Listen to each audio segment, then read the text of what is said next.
Hey, welcome back to the Nets, your one-stop channel for unbiased views, games, analysis, transfers. Before I go anywhere, please do hit the like button, please do hit the subscribe button, and if possible, please do give me a shout out. So yesterday's game, a pretty average game, made interesting by Chennai in the end. To begin with, KKR was in a situation where they had to win. They had to win to keep their hopes alive, and they are not yet out, but now the destiny doesn't lie in their own hands. To begin with, Shubman Gill and Nitish Rana, amazing start. And Morgan, I think, realized that this was his best opening combination. So he starts with Nitish Rana and Shubman Gill, both of them making a case that Surya Kumar Yadav is not the only one up there who should be knocking on the selectors' doors. Brilliant game by Nitish Rana. Then again, if you look at it, CSK does not really have the bowling that can trouble anybody. In the middle overs, they don't really have genuine wicket takers. Sam Curran and Deepak Chahar maybe are their best bets of knocking people up from the top, and then if that doesn't happen, then you have people who can run away with the game in the middle orders.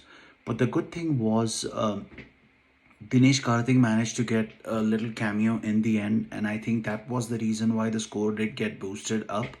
Wickets were falling around Nitish Rana, and yet he managed to continue scoring at a decent pace. Morgan, we haven't seen the same Morgan this year so far in the IPL. I don't know if he has the chance. It might be possible that he comes a little bit late to the party, but let's talk about Dinesh Karthik for a moment there. Dinesh Karthik's innings in the end was what makes him special. He gets those 18-20 balls and he can make the difference in the end. And he showed it last time as yesterday as well that of the 10 balls he actually was the difference maker. It could have easily been somewhere around 140, 150, and he changed the score to 170 plus, which was, I wouldn't say a challenging total on this pitch, but a decent enough. And considering Chennai's current form, I would have felt fairly comfortable with the kind of attack KKR has. But then again, if you look at it, Pat Cummins has not been a player worth the price tag that he has come in with. Lockie Ferguson was impressive, and maybe it was his off day. Narayan has been absolutely blunt since his change of action. He can bowl at the same spot, but I think something plays at the back of his head, and he cannot do the same magic that he used to do back in the days. So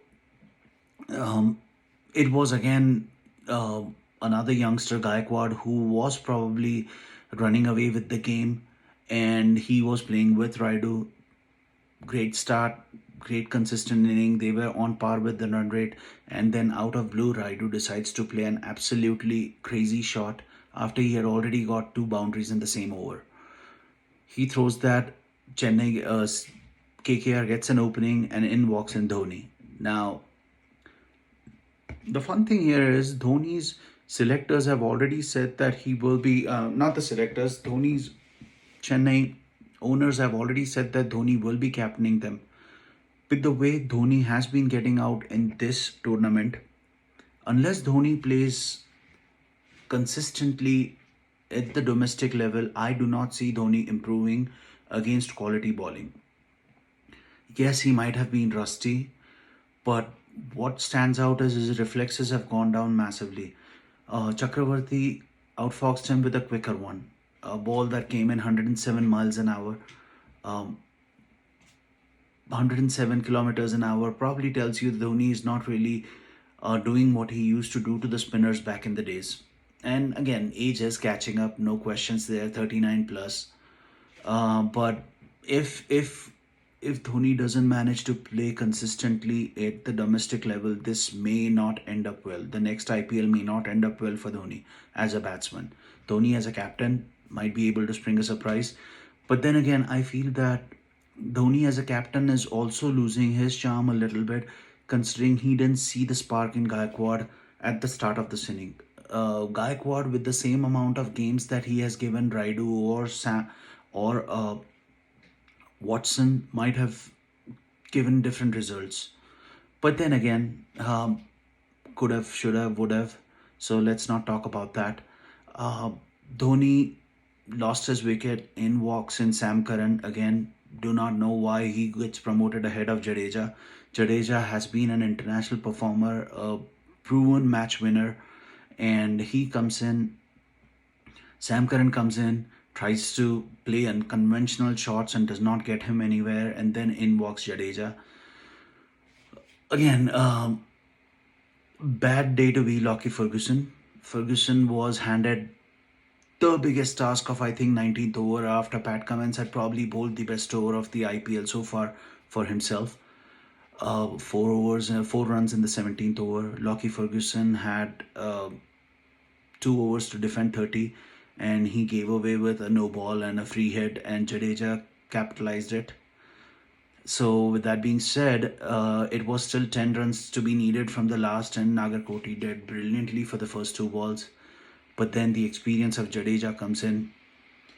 He missed out on a ball that was a little bit wide of the off stump, and then 2 balls in his zone, both of them dispatched to the mid wicket boundary. And those are his favored shots. So, uh, Nagarkoti, nothing against him. He will learn from experience. But Jadeja showing what he can do, a consistent, cool head. And the celebration was good in the end. He pointed to the badge that, yes, badge and his name, that this is him. He probably should be getting a more decent run and maybe some time to spend in the middle overs. He can probably make that difference from 160 to 190. He has the ability in him. So today's game makes it a must win for both teams, and it's going to be an amazing game. I hope Ben Stokes again shows up what he's made up of, and he probably usually does when the chips are down against him. So it's going to be an amazing game. Mayank Agarwal should be back. So I think it will be a 60-40 considering the kind of run Punjab is in. 60-40 towards Punjab. But then again, we know Ben Stokes does, when the chips are down, Ben Stokes is the real Ben Stokes stands up. So let's hope it's a good game. In the international arena, Pakistan is playing Zimbabwe, and they posted 281 in the first innings thanks to Harish Rauf coming in and playing a little cameo in the end. It may seem like a cakewalk to Pakistan at this time, considering Zimbabwe is already being termed as a Zimbabwe B team by Pakistan management, but a team with Brendan Taylor and Craig Irwin in the middle, I do not really count them out yet. So let's hope it's again a good game. And that's all that I have for this edition. So if you like this, please do hit the like button, hit the subscribe button, and wherever you guys are, stay healthy, stay safe. We will talk shortly. Thank you.